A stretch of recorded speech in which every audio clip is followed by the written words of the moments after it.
Nací en Concordia el 22 de diciembre de 1929. ¿Quiénes fueron sus padres? Juan de Dios Blandón y Romelia Calle. También de Concordia. No, en el hogar nuestro hubo 11 hijos. Mi papá murió cuando yo tenía 8 meses. De ahí nos trajeron para acá a Medellín. Mi mamá que tuvo que trabajar duro para sostener todos esos 11 hijos. Yo era el menor de todos. ¿Dónde Supremamente transcurrió pobres. la infancia suya? ¿Fue aquí en Medellín? En Medellín.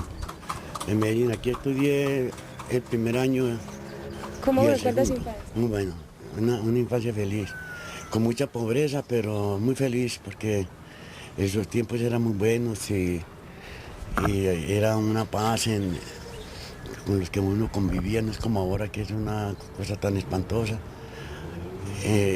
La felicidad mía en mi juventud fue muy grande, puesto que mi mamá desde un principio nos dio mucha sencillez, mucha humildad, nos levantó muy bien, nos ayudó mucho en todo y no me sentí nunca como necesitado de algo, a pesar de ser tan pobre, nunca ¿Cuáles necesité eran de los nada. juegos que más le gustaba a usted? Me gustaba jugar trompo, jugar bolas y jugar lo que llamaban chucha, sí, te acreditas así, nomás. Quemar papelitos de cine, ¿cierto? Sí, Nos cuenta. que ahorita visticas, que en ese tiempo acostumbraba mucho a las vistas de los cines. Y por eso es que jugamos bolas, jugando vistas. Y era muy de buena porque yo siempre ganaba mucho. Siempre, siempre. Como era más pobre de los niños, como que Dios tenía misericordia de mí porque eso me servía a mí hasta para los diciembres, en vez de quemar totes o cosas, quemar las vistas. Porque estaba en la llamita. ¿Y usted también trabajaba? Cuando niño sí, estoy vendiendo periódicos. Cuando estaba en segundo año de escuela, salía a vender periódico por la tarde, vendía el periódico de La Defensa y el Diario. Y los domingos me madrugaba y vendía el Colombiano. Tenía yo cuando eso por ahí unos 10 años, de que cuando eso empezó a estudiar de 8. Y como estudié 2 años de primaria. Entonces durante esos 2 años estuve trabajando vendiendo periódicos. También cuando dejé de estudiar me fui a trabajar a un café que llamaba La Rambla para ayudarle a mi mamá porque como éramos tan pobres. Y una cosa que me decía a mí cuando mi mamá nunca me decía de sus necesidades, pero la intuición me hizo que trabajara ¿Y para ella ayudarle qué a mi decía? mamá. Porque usted se iba a trabajar. Pues como era tan pobre tenía que resignarse a lo que yo hiciera y como ella se alegraba cuando Dios le llevaba la platica. Entonces muchas veces parte del pan de cada día de nosotros era con lo que yo vendía periódicos también. Entonces ella no se molestaba porque al fin bien pobre y qué más iba a hacer. ¿Cómo era su relación con los hermanos, con las hermanas? ¿Era muy mimado? ¿Cómo era usted siendo el menor de la casa? No, era un niño normal, a mí no me mimaba nadie, ni tampoco me toleraban nada. Mi mamá me dio muy buenos principios y la relación con mi hermano fue muy buena. Muy buena, para el fin el niño no se relacionaba mucho con ellos porque yo estaba entretenido en mis juegos y en mis cosas. Y así a partir de la edad de los 14 años en adelante ya sí empezó más la relación entre personas porque yo tenía más conocimiento, pero así inicialmente como me lo preguntas fue muy supremamente buena, hasta con los amiguitos, todo eso. Bueno, hablemos de las personas más importantes en su vida antes de la aparición de la Virgen. De su mamá, ¿cómo era su relación con la mamá? Muy buena, muy buena. Mi mamá, cuando yo trabajaba en mi empresa, como yo de ahí pasé a trabajar en la albañilería, ya ganaba más. Entonces yo todo le pasaba a mi mamá todo el dinero que me ganaba. Entonces mi mamá se encargaba de comprarme la ropa y me daba para los pasajes, para los cigarrillos porque ya fumaba. Y, y no, buenísima la relación con mi mamá. Pues es que ella fue la que hizo el papel de papá y mamá, porque mi papá, como te digo, cuando yo nací a los 10 meses murió él. Mi mamá era una mujer muy buena, muy puesta en su lugar, no era melosa, no era así contemplativa, así de manos y besitos y cositas, no. Pero era una mujer llena de misericordia porque siempre lo contemplaba uno en su forma de ser, de acuerdo a lo que era ella, una mujer seria, aplomada, pero cuando uno le ayudaba se le sonreía, le decía a uno, mi Dios le pague, y, y le hago los agradecimientos, pero no así con cosas, no, al contrario. Mi mamá se entregaba era con lo que era de ella, pues. La alimentación, eso sí notaba que la alimentación, pues a uno lo cuidaba bastante. Y como yo no salía de la casa, entonces hacía de que fuera más cercana la, la familiaridad de mi mamá y yo, pues la cercanía de mi mamá y yo, porque yo no le daba qué hacer, sino cuando me volaba de la casa, porque me iban a pegar mis hermanos de pronto.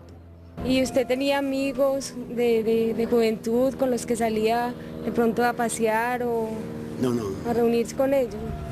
no, yo amigos de juventud no tenía, yo nunca he sido dueño muy dado a los amigos, ni así como entrar las calles o las esquinas desde mi niñez siempre fui muy solo. Jugaba con los niñitos bola, como te digo, y ahí hasta ahí llegaba todo. A medida que fui creciendo, pues fue creciendo conmigo también ese instinto de no tener así amigos, no.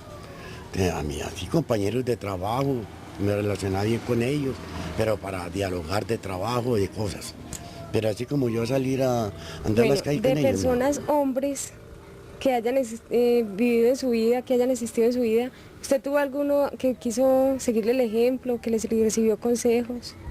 Amigos o tíos o hermanos mayores. Sí, tuve uno, el cuñado mío, Francisco Luis Álvarez, casado con mi hermana María. Ese hombre fue el que hizo el papel de padre conmigo y ya ve que lo he dicho ya varias veces, que ese Francisco Luis fue como mi papá, me enseñó a trabajar, me enseñó sus costumbres, me enseñó a ser prudente, me enseñó a distinguir cuál relación podía ser buena y cuál podía ser mala.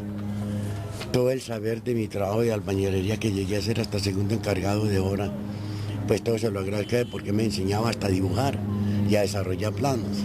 Entonces a ese le debo yo todo lo que soy en cuanto a mi trabajo refiere. En mi juventud, hasta que me casé, trabajé con él y después de casado. Y yo aprendí todo lo que aprendí fue de él. Yo no aprendí de nadie más, ni tuve más amigos, ni tuve una mano que me ayudara. Él fue la mano derecha mía para todo. En todos los sentidos. Me llevaba por ahí unos 30 años más. Y por ahí él me enseñó a ser serio y me dio consejos muy sabios, cómo tenía que manejar la situación de mi juventud, las etapas que tenía que ir superando. Él fue un padre para conmigo, fue mi maestro, fue todo. Fray Colín fue mi maestro. A mí no me olvida nunca, Fray Colín no me olvida nunca en mi vida, nunca. Bueno, hubo una ocasión que cuando aquí había mucha violencia de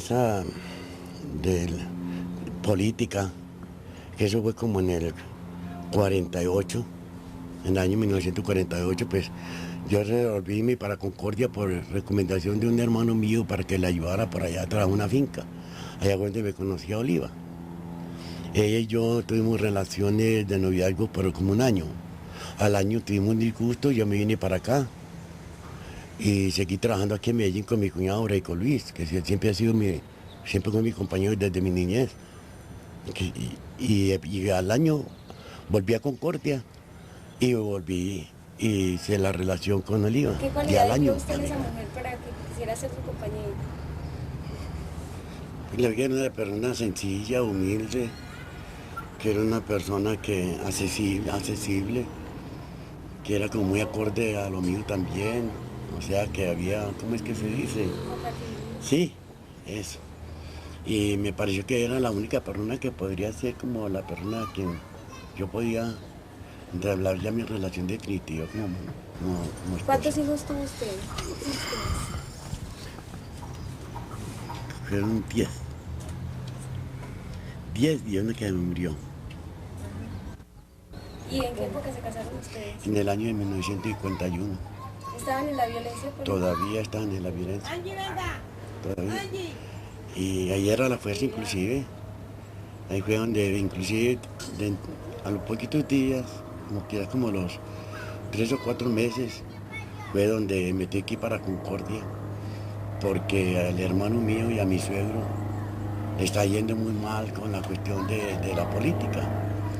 Como yo estaba todavía en ese tiempo tan joven, pues yo me resolví irme para allá a trabajar y de ahí vinieron para acá. Y yo seguí llevando los trabajos de mi hermano un corto tiempo, mientras él volvía un tiempo. Pues el que era liberal lo perrían los conservadores y el que era conservador lo perrían los liberales. Como yo vengo de una familia liberal, aun cuando yo no votaba siquiera todavía, ni he votado tampoco, pero no me gustaba eso. Pero como venía de la familia liberal, con eso ese era el punto delicado para mí, porque siempre me perseguían. Y me di muchas veces en ocasiones de que me mataran, pero mi Dios me tenía para algo y me salvó la vida, por ahí como en 3 o 4 ocasiones. ¿Puede contarnos algunas de esas? Bueno, la primera fue una vez que llegaron allá a la finca y llegaron muchos de lo que llamaban la chusma, que eran conservadores que se hallaban con la policía y mataban gente en el campo. Y yo estaba manejando, como te digo, la finca de mi hermano y la finca tenía una tienda. Allá me cogieron y me llevaron a punta de culatazos con los fusiles. Y me hicieron que abría la tienda y que les diera todo lo que había allá, mas sin embargo yo siempre anoté todo lo que les iba dando para cobrarles después. Después me llevaron a la orilla de Cauca y como yo soy un poquito nadador, y ellos no nadaban, entonces me hacían ir hasta la mitad de Cauca y vuélvase, vaya y vuelva. Y me avisaban con un tiro de fusil para que me regresara cuando iba a la mitad, para que no me le fuera a volar de pronto río abajo, o fuera a intentar pasármelo. Entonces cuando me hacían el tiro ya era señal de que ya me tenía que regresar. Y cuando ya se cansaron de molestarme, entonces ya me llevaron otra vez allá a la hacienda. Entonces ya dijeron que qué iban a hacer conmigo. Entonces un señor Domingo, que era el jefe de ellos, me dijo que me mataran. Pero en ese momento apareció un señor, Ernesto, que el día que yo me fui a casar como era de mañana y me tenía que venir de madrugada también, porque nos mataban. Entonces ese señor resultó que yo lo llamé para que me apadrinara. Entonces me apadrinó en el matrimonio. Sí me sirvió en ese momento porque él iba entre ellos. Era un conservador de esos aplanchadores que llamaban. Y apenas le dijo al señor Domingo que no, que yo era una persona que yo no hacía nada, que no estaba sometido en nada, que no, que me dejaran quieto, que él inclusive me conocía, porque había sido mi padrino de matrimonio, y yo ese señor ni lo conocía siquiera. Esa es una forma en que me salvó nuestro Señor. Después otra ocasión fue que llegaron de noche, de Titiribí, de Concordia, y ahí no recuerdo, para más abajo Cangrejo, y se juntaron las 3 policías allá, y nos agarraron en la tienda. Y entonces me tiré a Cauca, era como a las 1 de la mañana. Me tiré a Cauca y fui a parar por allá a la herradura, me embarqué en el río, mitad del río. Fui a parar por allá a la herradura y me cogí unos chorros que decía la gente que ya no salía nadie y lo llamaban el remance del diablo. Y me quedé de remance y no, Dios me salvó también de esa, salí a la orilla y ahí me quedé metido en el río, con la cara nomás tapada hasta la nariz para poder respirar mientras veía pasar ese ejército, por Dios, de gente. No, sino las linternas. Esa fue otra vez. Bueno, y así muchas ocasiones. No te metí que te iba por un barranco donde decían que no, allá siguen las mulas con carga y ni iban ni por la mula ni la carga porque no era un abismo. Eso se perdía la mula, se perdía la carga, se perdía lo que fuera. Ya me llevaban amarrado para matarme y ya viendo que me iban a matar, pues yo pues me han de cortar los pedazos, porque en ese tiempo le cortaban las manos, después los pies, le cortaban la cabeza y dejaban el tronco. Y yo viendo que me iban a matar de esa manera, pues yo me tiré por el rumbadero. Ya me atajó una raíz, que he atravesado en la raíz, y entonces allá al rato yo quedé como privado. Al mucho rato sentí uno que estaba abriendo mole, y un señor kilo de olla, y entonces le gritaba. Entonces no conocía a mí, pero oía el grito. Entonces me identificó que era una persona. Bajó la carga de unas mulas y añadió 2 sobrecargas y tiró la soga para abajo y allá me subió amarrado. ¿Otra vez le tocó a usted que mataron compañeros suyos y usted se subió a un árbol, cierto? Sí, no, ese era un trabajador, lo llamaban el loco. Él trabajaba con nosotros, éramos como 13 trabajadores. Y él se había venido de Bolombolo y como que era una plancha, un chusmero muy bravo, ¿sí? Ya mató mucha gente en Bolombolo, muchos liberales. Pero entonces llegó donde mi hermano y le pidió trabajo y mi hermano le dio trabajo, pero ella era como investigaron a nosotros para podernos matar, ¿sí o no? Entonces, llegó el momento en que venía una cantidad de policías al otro lado de Cauca y gritaban, ¿qué pasa? Porque estábamos en la barca de los pobres. De la barca salía y traía a la gente. Y habían 3 tipos pidiendo paso. Y ya lo veíamos nosotros que estaban armados. Cuando llegaron y pidieron el paso y fue la barca, entonces nosotros amigos nos fuimos, nos enterramos en los maizales, en una rama de maíz. Y mi hermano, como estaba enfermo, se abrazó a un palo de mamucheo así grande, se tapó con él y yo para no dar el sol me subí por el palo para arriba. Y de allá vi todo lo que pasaba. El loco llegó y les dijo que pensando que eran conservadores, les dijo que él era conservador. Y le dijeron, usted es el loco, porque yo vi toda la conversación. Usted es el loco, el de Bolombolo, sí. El que mató tanta gente y tiró por el puente de Bolombolo tanta gente. Claro, y yo, vea, venimos detrás de usted. Y yo, por aquí estoy, vengan a ver que aquí hay mucho trabajo, aquí hay mucho que matar. Toda esta gente, a mí me llegaron y lo cogieron. El primer peinado que le pegaron fue así, tráquete, y después le pegaron aquí. Después se fue, vino la señora que vivía ahí a la orillita de Cauca, pidiendo clemencia, estaba inclusive embarazada. Le pegaron un culatazo a esa señora y la dejaron como muerta. Digo, en eso y lo cortaron por aquí, por las extremidades de manos y pies, y tiraron la cabeza amarrada con un polín de esos del ferrocarril, lo tiraron al río. Y ahí fue donde yo vi eso y ya no, después cuando yo bueno, ya no me podía desprender de lo tensionado que estaba. Mi hermano se sentó, él vio también. Y mi hermano se sentó y no podía mover de ahí hasta que yo logré como desprenderme de a poquito. Y bajé y ya me llevé a mi hermano hacia esta parte donde él podía estar tranquilo. Y ahí seguí yo por todo el monte hacia arriba, tirando como para Concordia, hasta que me logré salvar de ese viento. En el año 56 más o menos, yo he cantado desde niño. Pero ese año 56 ya entré a la vida artística por medio de Tejicóndor. Allá empecé a trabajar y a la vez a cantar. Allá estuve andando por casi toda Colombia, después salimos a los Estados Unidos y de allá ya hice un voto para no volver a cantar. Ya me gané en el conservatorio, inclusive me gané una beca para seguir estudiando. Pero la señora estaba esperando familia. Como no teníamos hijas mujeres, entonces yo le he dicho a nuestra señora, así de paso, de oída, le ha dicho a nuestra señora, María Santísima, si me hace una niña, no vuelvo a cantar. Y está en el apogeo grande, pues yo era el solista allá, en ese momento, de 76 personas.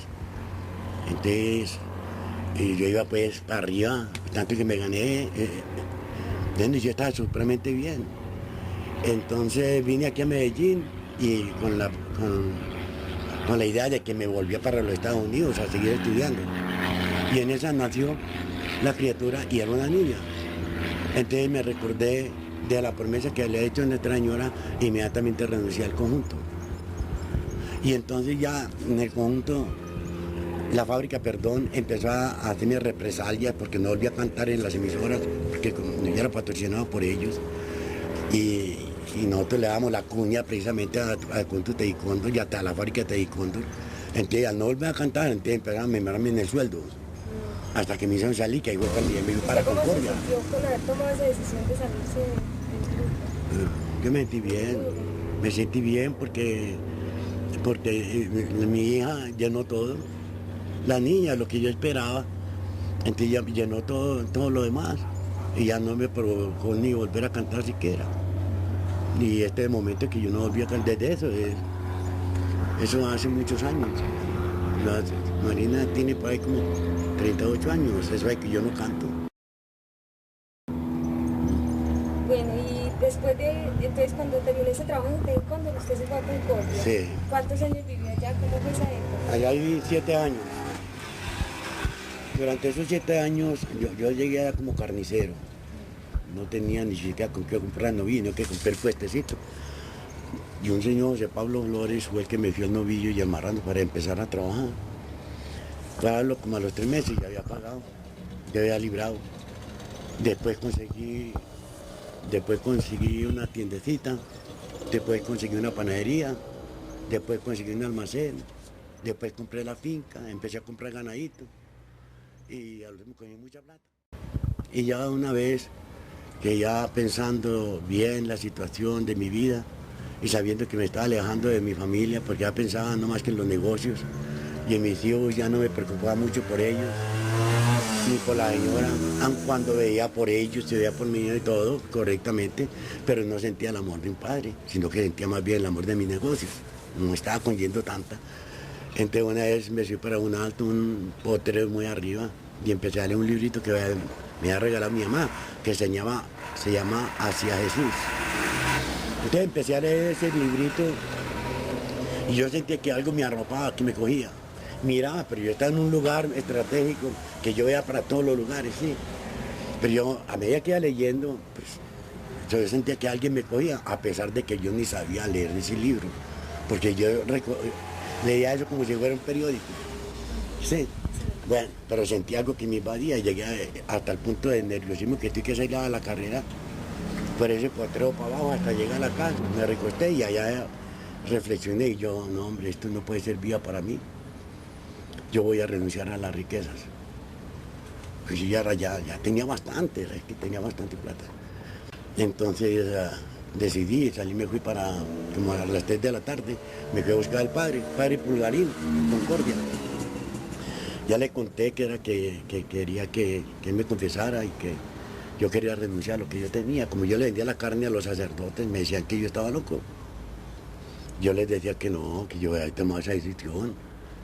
Que tenía que hacer, que lo que veía yo era que como ellos están tan cerquitas hacia Dios, pues que entonces que todos los días que se le oraban, se le pidían que Dios me diera otra vez la pobreza. El padre Pulgarín pensaba que me está enloqueciendo.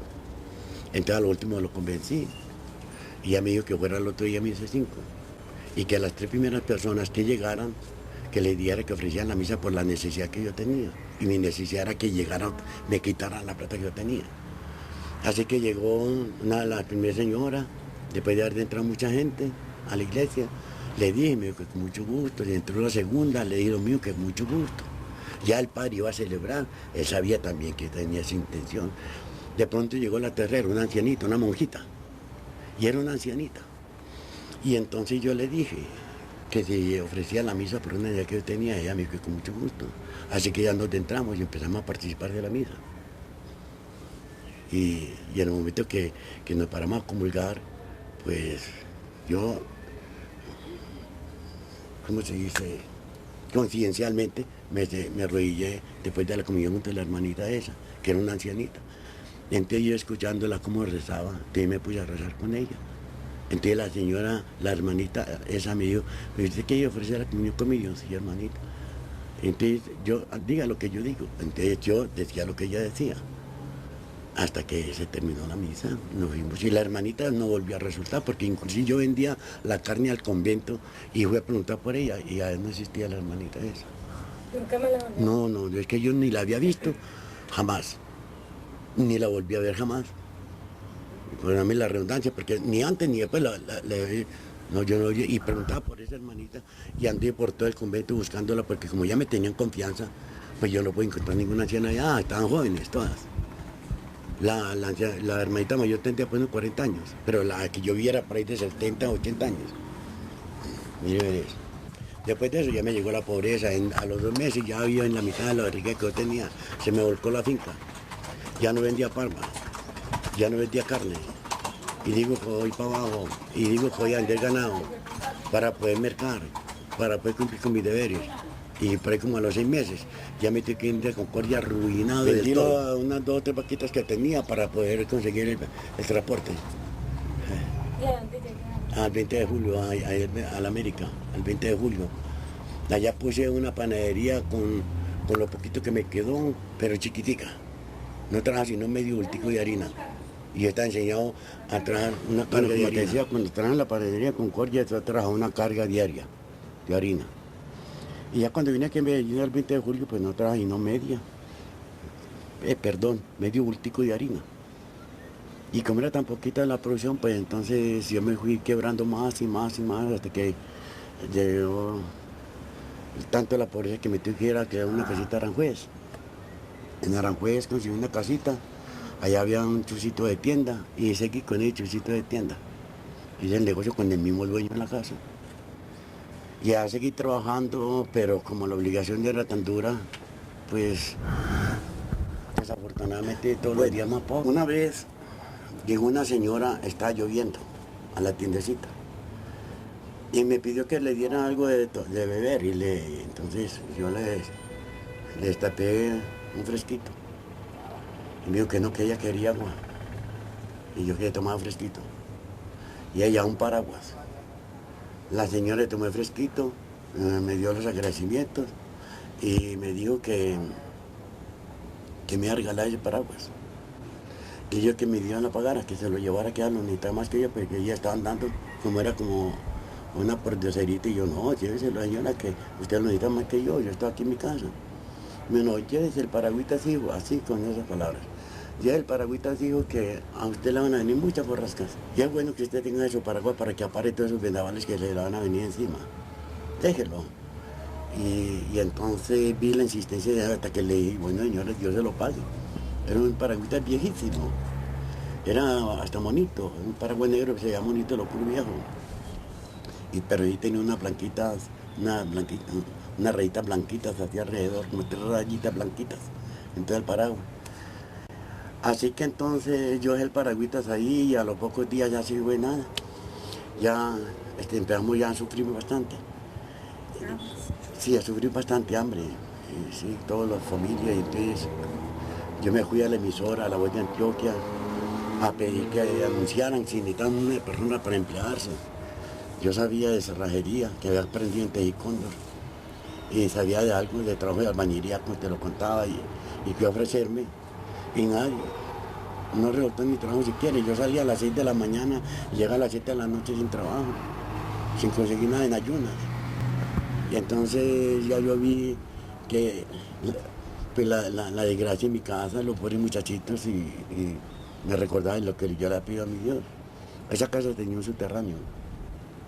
Y yo me fui para ese subterráneo y le gritaba a Dios que por favor que me diera un trabajo, que yo le había dicho que me quitara las riquezas, pero que no pagaran mis hijos las consecuencias, que ellos no tenían la culpa, que me diera con qué trabajar, un empleo, para yo ver por esos niños.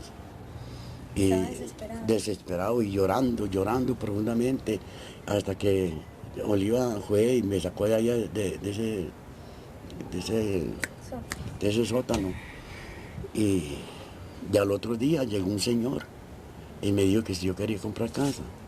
Y yo le dije que sí, pero una cosa que yo mecánicamente hablaba, porque yo de dónde iba a comprar casa. En términos que tenía una casa para vender, una en la América, que a dónde le gusta, me gustaría. Y yo, ¿me gusta en Belén o en la América? Yo tengo muchas en Aranjuez, y no, me gusta Belén en la América. Entonces ya me trajo a ver esta casa donde estamos. Y en fin, que yo no tenía un solo peso y hablé con las señoras de la casa y con el banco hipotecario a 20 años. Y así, mientras le entregaban la casa donde estuvieron viviendo. Estoy viviendo en una casa en la Floresta, que eso era llena de rotos por todas partes, un garaje. Pero era un garaje amplio. Y estoy viviendo allá y sufrimos muchísimo, porque esa casa se llovía toda. Y en el momento que nos ocuparon la casa, pues fue sería la alegría llegar a la casita nuestra y llena de mugre. Entonces tú te recuerdas, llena de mugre, porque había gente muy desorganizada. Y empezamos a lavar, esa noche dormimos en el suelo, pero en la casita ya propia. Pero no era lo mismo, que cuando había mucho desaseo en una casa, pues no era lo mismo que la otra que se llovía toda. Tengo que salir con las tazas y ollas y platos y todas para goteras. Y meterse a lo cogía y poner el plástico encima mientras la gotera la quedé encima. Porque aquí ya no. Ya a los días empezó a aparecer una señora Doña Rosa. Esa señora Doña Rosa empezó a llamar a mi familia, a las hermanas mías y a Oliva. ¿Por teléfono? Por teléfono. Y es como una preparación que iba haciendo la Santísima Virgen, creo yo, como para iniciar lo que ella quería hacer con nosotros. Y a mí me decían que llamaban una doña Rosa, buen tío, y que les daba ciertas órdenes. No es posible, no puedo creer esto. Hasta que un día me llamó a mí también. Me dijo que ahora que nos encontramos en la iglesia de San Ignacio, me dio las señas cómo iba vestida, una ropa de campesina, una batica rosada con floritas blancas. Me ve en la puerta del medio de la catedral. Así que cuando salí del trabajo ya yo trabajaba en la oficina de registro. Y ya fui allá y me encontré con la señora doña Rosa. Y esa señora me llevó por toda la nave del medio. Y venga para que yo tengo que hablar unas cosas con usted. Y me trataba como una santa. Era un lenguaje muy diferente al de nosotros, como de una señora muy llena de Dios. ¿Sí? Así que entramos por la nave del medio y me llevó hasta el altar. Allá en el altar está un sacerdote celebrando, pero había muy poquitica gente. Habríamos por ahí 7, 8 personas, mire usted verá. Entonces, ya empezó a decirme cuáles eran las pautas que yo tenía que seguir en mi vida. Yo le preguntaba que por qué eso. Y ella me decía, siga mis instrucciones. Usted va a hacer esto y esto y esto para que cambie su vida. Porque mi vida no está mala, no le importa. No está mala, pero necesita componerla mejor. Y me daban las ideas. Cuando ya salí, me enseñó cómo se rezaba el Ave María, cómo se rezaba la salve. Cuando ya salimos de allá me la invité, imagínate, la invité a una heladería que hay ahí para que tomara un fresquito, la señora. Entonces se sentó conmigo a tomarse el fresquito. Mientras tanto ella me iba hablando cosas y cosas, de cómo tenía que comportarme yo en el trabajo, con la gente. Bueno, a mí una cantidad de instrucciones. ¿Usted no recuerda alguna? Sí, vean, que en el trabajo tenía que ser lo más honesto que pudiera, que empleara la verdadera justicia, porque tenía un empleo donde prestaba mucho para hacer chanchullos y cosas así. Que con la familia me comportara como un padre esencial, pues. Con los hermanos también. Con mis amigos, que fuera lo más prudente que fuera. Que no me creyera de las amistades en serio. Ni las personas que fueran con velocidad ni cara, sino que utilizara siempre la prudencia y la inteligencia que yo tenía. Yo tenía pues muy poca. Me dijo, sí, es poquita la que tú tienes. Me trata de vos, perdón. Es poquita la que vos tenés, pero utiliza lo poco que tienes, que Dios te dará más. A medida que vayas, me hicieron como eso de ir como al baño. Y cuando yo salí al baño, la viejita ya no estaba por ninguna parte. Fui a pagar la cuenta y me dijo el señor, no, ya esa señora, el que atiende el mesero, no, la señora con quien usted está, ya pagó. Y yo, ¿qué se hizo? Ahí está, la asomé, ¿qué está? Y me asomé y ya no había ninguna señora, se me desapareció. Después a los días, volví, me mandó a llamar, me citó, me dio hasta ahí, como a los 2 o 3 meses, fue cuando ya mi cuñado me mandó a invitar para la tierrita del Alto de la Vida, donde quedaba comprado. Y yo no quería, porque hace mucho frío. Y yo, pues, uno veniste de tierra fría, pero a tierra fría un paseo, qué bobada. Yo me iba para aquellos montes de ahí donde ves vos, todos los pinos. Que le dije a Olía que me regaló una mujer para irme para allá. Entonces me dijo Elías, recuerde que Elías lo invita mucho a la finca, porque uno va para allá. Entonces, ya nosotros nos fuimos para esa finca. Elías llamó, nos pusimos de acuerdo y nos fuimos para allá, para Alto de la Virgen. Y yo ya un librito que se había encontrado Raúl Mauricio en un tarro de la basura, las cartas de San Pablo.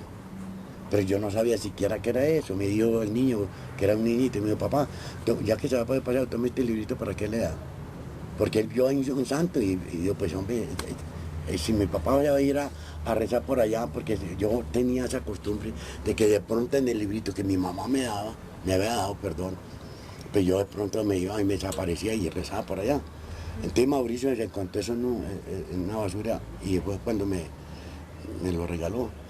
Y me llevaban las carticas de San Pablo, pero yo no sabía que eran las cartas de San Pablo. Yo veía un señor ahí barbado, todo mechudo y toda una pila de oraciones.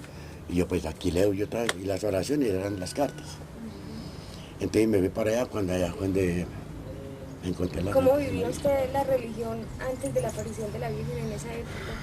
¿Cómo se Muy, iba a misa o qué hacía? muy monótona. Yo iba a misa cuando quería. Mi mamá claro que ella me empecé, desde un principio me dio mucha enseñanza y iba a misa con ella cuando era niño, pero después de casado, pues yo iba a misa cuando me parecía, cuando me gustaba, pero no que fuera cada 8 días. No, simplemente iba a misa cuando me parecía bien y iba y me quedaba hasta un mes, 2 meses sin ir a misa. Lo mismo para confesarme, me quedaban 2, 3 meses, 4 meses o cada mes. Así cuando yo lo quería, espontáneamente, yo no buscaba un orden de la cosa, no, cuando yo quería, yo soy muy libre todavía para todo. ¿Y usted rezaba por las noches? ¿Acostumbraba a echarse la bendición? Sí, oracioncita que me decía mi mamá, oracioncita que me la gente de la guarda, o una sal, un Padre Nuestro, no más. Otra vez se me olvidaba, ya era un ¿Usted poquito hacía obras de caridad? así como compañeros de trabajo, pero no lo tomaba como obras de caridad porque ni sabía qué era eso. Simplemente por la amistad, yo los veía que ellos llevaban poquita comida y yo compartía con ellos. O tenía plata así como a la hora de algo, los invitaba a horas de algo a tomar fresquito y así cositas, pero yo no entendía eso como horas de caridad. De pronto algún amigo me decía que estaba más en la casa, que le prestaba plata, pues yo lo hacía, le prestaba, pero no le entendía como hora de caridad, no como una cosa intuitiva mía, pues. O sea, yo haría a un compañero nomás. Bueno, uno de los recuerdos que yo tengo en mi infancia es cuando usted pues, me llevaba a mí a visitar a los ancianos en el ancianato de Concord. ¿Por qué decía usted eso? Bueno, ya cuando eso, ya sí tenía más conocimiento de lo que es la vida, más no lo que es de Dios. Y me gustaban los ancianitos porque me aprendía mucho de ellos. Y como los veía como tan solitarios que nadie se recordaba de ellos, yo terminaba en la carnicería y iba y compraba tabaco, cigarrillos y así chucherías que llevaba yo en la panadería, iba y le repartía a todos los ancianitos. Y eso lo hacía era porque yo también había sido inclinado a los ancianos y a los niños. Los he querido ¿Usted mucho. qué santos tenía de devoción en esa época? ¿A quién le rezaban más que todo? En esa época yo le rezaba. Yo tuve varias etapas. Yo le rezaba a Santa Cecilia para que me ayudara a salir bien en mis actuaciones. Yo le rezaba mucho a la Santísima Trinidad. Y me salvó también de todas esas ocasiones porque tenía creído mucho toda mi vida. En la Santísima Trinidad, en la Santísima Virgen. Y siempre mis oraciones iban invocadas a la Santísima Trinidad. Como decía de María Purísima, yo hacía Santísima Trinidad. Así, ¿ya me entendés? Eso, yo hacía la Santísima Trinidad. Yo nunca decía de María Purísima. No, sino hay Santísima Trinidad, ayúdame. ¿Sí? Y también, claro, de Nuestra Señora, yo siempre me preocupo por ella porque mi mamá me enseñó mucho de que tenemos que querer mucho a la Santísima Virgen. ¿Y cuál la vocación quería usted más? ¿La Virgen de cuál? De ninguna. La Virgen, la Santísima Virgen, la Madre de Dios. La Madre de Dios, claro que tradicionalmente la Virgen del Carmen se ha mencionado toda la vida y de pronto la mencionaba ya la Santísima Virgen del Carmen, pero otra vez no, mi Madre Santísima o mi Padre, ya ves, porque yo tal vez pensaba que de pronto Jesucristo se ponía muy celoso, porque yo decía, no, es que mi Dios, yo en vez de irme a rezarle un santo, una santa, yo me voy directamente a mi Padre y yo le llamaba a mi Padre. Cuando yo no conocía bien a todas estas cosas, lo llamaba así. Yo iba con Elías, Séfora, Margarita Oliva y yo, el 10 de abril de 1976. ¿Cómo fue esa visión primera, la primera vez que se le apareció la Virgen? Mira, cuando...